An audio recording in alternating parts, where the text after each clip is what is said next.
Shalom saudara yang diberkati Tuhan, selamat pagi.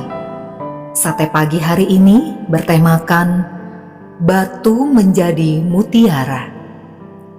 Firman Tuhan terambil dari Yesaya pasal 60 ayat 17. Sebagai ganti tembaga, aku akan membawa emas, dan sebagai ganti besi, aku akan membawa perak. Sebagai ganti kayu, tembaga, dan sebagai ganti batu, besi. Aku akan memberikan damai sejahtera dan keadilan yang akan melindungi dan mengatur hidupmu.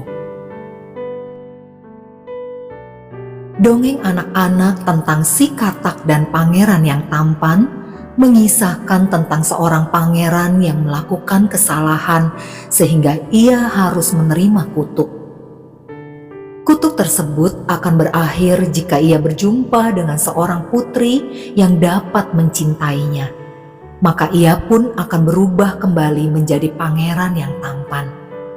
Demikian pula dengan kisah seekor angsa yang buruk rupa menjelma menjadi putri yang cantik. Dan juga kisah Beauty and the Beast. Dongeng anak-anak ini menanamkan sebuah kebenaran bahwa kutuk akan menjadikan diri kita menjadi si buruk rupa. Hanya kasih sejati yang dapat membebaskan kita dari segala kutuk yang menjadi pangkal penyebab dari gersang dan tandusnya kehidupan kita. Kasih setia Tuhan yang besar sanggup untuk membawa kita dari kutuk kepada berkat, dan kegelapan kepada terangnya yang ajaib, dari neraka kepada sorga, dari kematian kepada kehidupan, dari dunia kepada salib Kristus.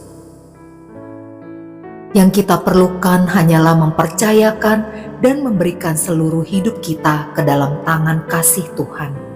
Maka akan ada satu daya yang bekerja untuk mengubahkan hidup kita. Mengubahkan hidup kita yang sia-sia dan tak berarti menjadi indah, mulia, dan berharga, sehingga kehidupan kita dapat diumpamakan sebagai sebuah batu tak bernilai menjadi mutiara tak ternilai di tangan Tuhan. Mungkin saat ini kita sedang berada dalam keadaan hidup yang berantakan, yang bergelimang dengan dosa, yang lumpuh di hadapan Tuhan. Percayalah, kasih setia Tuhan sanggup untuk mengubahkan kehidupan kita menjadi mutiara dan harta kesayangannya. Tuhan hanya meminta kita membuka hati bagi kasih-Nya dan membawa jalan kehidupan kita berpijak pada jejak-jejak kaki Tuhan. Seperti yang dinyatakan Daud dalam Mazmur 85 ayat 14, membuat jejak kakinya menjadi jalan kita.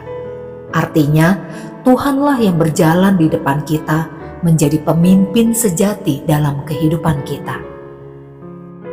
Saudaraku, seringkali kita berjalan mendahului Tuhan, bukan?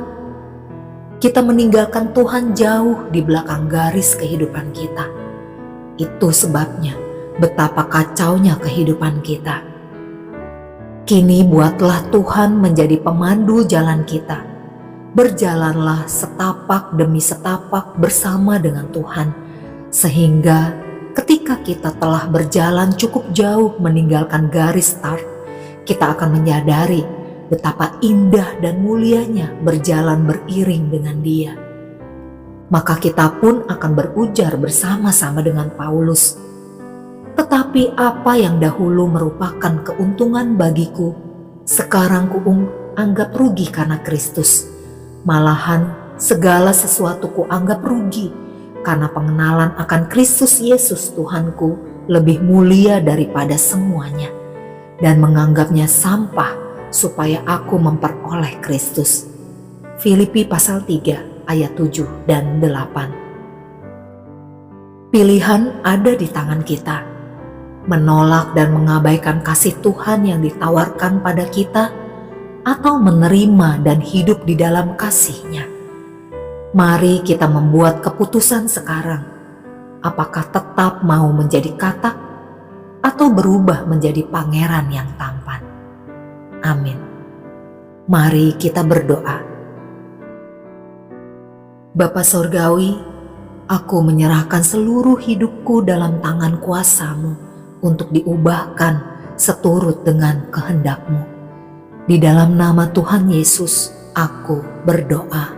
Amin.